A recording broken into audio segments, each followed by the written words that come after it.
Good morning, Suprabhatam, Namaste. Welcome to you, my dear students. ગત વાર્તાલાપમાં આપણે જોયું કે પ્રથમ અંકની અંદર યોગંધરાયણ વાસવદત્તાને પદ્માવતી પાસે ન્યાસ એટલે કે થાપણ તરીકે રાખે છે. એ પ્રસંગની આપણે વિસ્તૃત ચર્ચા કરી અને તેના નાટકના સંવાદો પણ આપણે જોયા. હવે આજે પ્રથમ અંકની અંદર બીજો એક મહત્વનો પ્રસંગ, જેને બ્રહ્મચારી પ્રસંગ અથવા તો લાવાણક પ્રસંગ તરીકે પણ ઓળખવામાં આવે છે.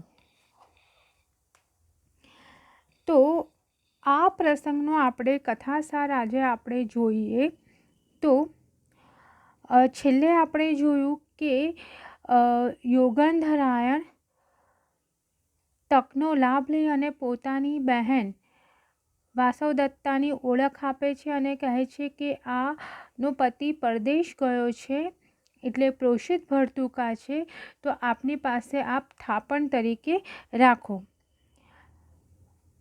એ સંવાદો પછી હવે એટલામાં એક ઘટનામાં એક નાટકીય વળાંક આવે છે કે બ્રહ્મચારીના પાત્રનો આભાસ અહીંયા પ્રવેશ કરાવે છે. એટલે બ્રહ્મચારી જે હતો એ રાજગૃહનો નિવાસી હતો અને તે વત્સદેશમાં લાવાણક નામના ગામમાં એ અભ્યાસ માટે રહેતો હતો અને ખાસ કરીને વેદોના અભ્યાસને માટે. હવે તે દરમિયાન લાવાણકમાં બનેલી ઘટનાઓ, જેમ કે એમાં લાવાણકના અગ્નિધામમાં મહેલમાં આગ લાગવાથી વાસવદત્તા અને મંત્રી યોગંધરાયણનું અવસાન થયું છે.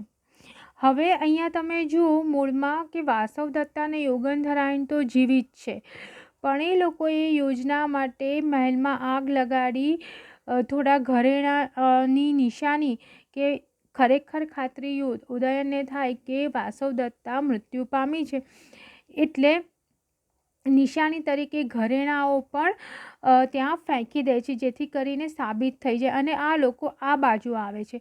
હવે વાસવદત્તા અને યોગંધરાયણના ગયા પછી ત્યાં કેવી રીતે ઘટના બની હશે, ત્યાં લોકોમાં કેવો શોક પ્રગટ થયો હશે, ઉદયનની શું સ્થિતિ હશે, એ તો હવે યોગંધરાયણ કે વાસવદત્તાને તો ખબર જ ન હોય.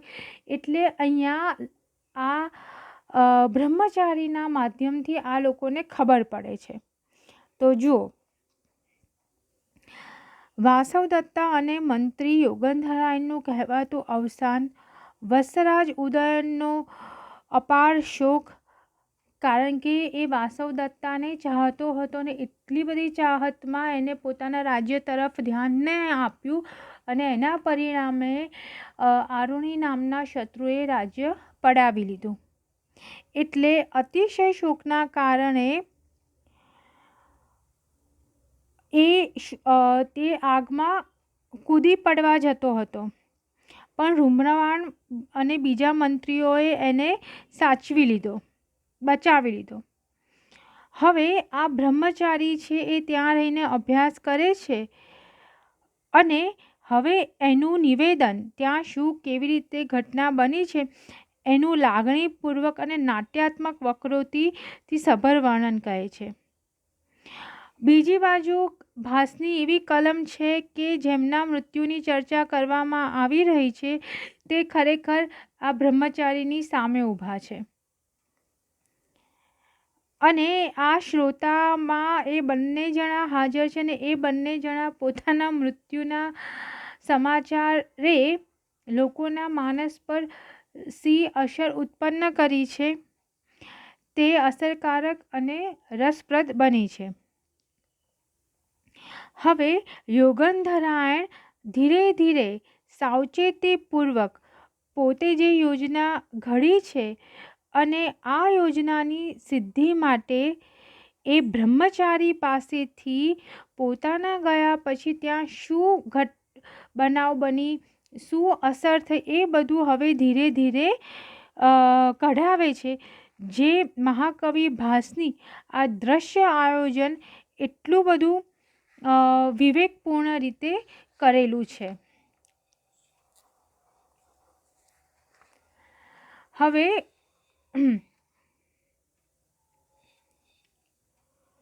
બ્રહ્મચારી અભ્યાસ માટે રહે છે અને ભાસે બ્રહ્મચારીના પાત્ર દ્વારા સમગ્ર પરિસ્થિતિનું વર્ણન કરાવ્યું છે, જે યોગ્ય લાગે. અને બ્રહ્મચારીની કથન શૈલી પરથી આપણને જણાય છે. બ્રહ્મચારીના આ પ્રસંગ અને એના નિવેદન દ્વારા નાટ્યકારને એટલે કે ભાસને માત્ર કથાવસ્તુની પશ્ચાત ભૂમિકા તૈયાર નથી કરવી, પરંતુ આ વૃત્તાંત દ્વારા, આ પ્રસંગ દ્વારા વત્સરાજ ઉદયનને થયેલા અપરિમિત શોકનું દર્શન કરાવવા માંગે છે. વળી ઉદયનને વાસવદત્તા માટે જે અપાર સ્નેહ છે તેનો ખ્યાલ વાસવદત્તાને આપવાનો છે, જેથી કરીને વાસવદત્તા વધારે મજબૂત થાય અને વિરહ અવસ્થામાં રાજરાણી વાસવદત્તાને ટકાવી રાખે તેવું મોટું આશ્વાસન ઊભું કરવાનું છે. આથી જ્યારે બ્રહ્મચારી કહે છે કે તેના શરીર પર, તેના એટલે વાસવદત્તાના શરીર પર પહેલા અને બળતા બચી ગયેલા આભૂષણોને રાજા પોતાની છાતી સરસા ચાંપીને મૂર્છિત થયા, ત્યારે વાસવદત્તા પોતાના મનમાં એ વિચારે છે કે ઉદયનને તેના પ્રત્યે કેટલો અપાર પ્રેમ છે અને બ્રહ્મચારી ઉદયનના પ્રણયની વફાદારીને બિરદાવતા તેની કહેવાતું અવસાન પામેલી પ્રેયસીને પણ ધન્યવાદ આપી દે છે. હવે વત્સરાજ ઉદયનના શાનુકોશથી પદ્માવતીના દિલમાં પણ તેના વિશે સાચી સહાનુભૂતિ પ્રગટ થાય છે. બ્રહ્મચારીનું લાગણીસભર બયાન પદ્માવતીના હૃદયમાં ઉદયન માટેની પ્રીતિના બીજ વાવે છે. આ પ્રસંગનું વર્ણન એક યુવાન બ્રહ્મચારી પાસે કરાવી ભાસે જીવનની વાસ્તવિકતાને ધ્યાનમાં લીધી છે. ભાસની કલમે જો કોઈ વૃદ્ધ તાપસને વર્ણવવામાં આ પ્રસંગને વર્ણવવામાં આવ્યો હોત તો તે તાત્વિક વિચારોની દુનિયામાં ખોવાઈ જાત. પરંતુ બ્રહ્મચારી માત્ર હકીકતોનું નિરૂપણ નથી કરતો, પરંતુ તે એકે એક વિગતોને ખૂબ જ ઝીણવટપૂર્વક ત્યાં ઊભેલા લોકોને કહે છે. ઉદયને વાસવદત્તાને માટે કરેલા ઉદ્ગારો જેમ કે હા વાસવદત્તે, હા અવંતિરાજપુત્રી, હા પ્રિયે, હા પ્રિય શિષ્યે, આમ સમગ્ર પરિસ્થિતિનો નાટ્યાત્મક ચિતાર આપવા માટે પૂરતા છે. ઉદયનના પ્રેમની તેણે કરેલી સમીક્ષા, તેના સભાનપણે ઉત્પન્ન થયેલ માનસિક પ્રત્યાઘાતની નીપજ છે. બ્રહ્મચારીનું નિવેદન કરવા પાછળ કોઈ પણ પ્રકારનો અંગત સ્વાર્થ નથી. તે વત્સરાજ ઉદયનની હાલતથી જ ખિન્ન થયો છે. તેમાં તેનો કરુણ માનવ ભાવ દેખાય છે અને બ્રહ્મચારીના વર્તનમાં નીતિનિષ્ઠા અને શાલીનતાનું જ દર્શન થાય છે. ભાસે ટૂંકમાં આ બધા જ પાત્રોને સકારણ તપોવનમાં પ્રવેશ કરાવ્યો છે. મહામંત્રી યોગેન્દ્રરાયની ભાવિ યોજનાને કાર્યાન્વિત કરવા માટે આવું શાંત અને સુરક્ષિત સ્થાન જ તેમને મદદરૂપ થઈ શકે તેમ છે. આ સ્થાને બ્રહ્મચારીનું આગમન થાય તે પણ સ્વાભાવિક છે.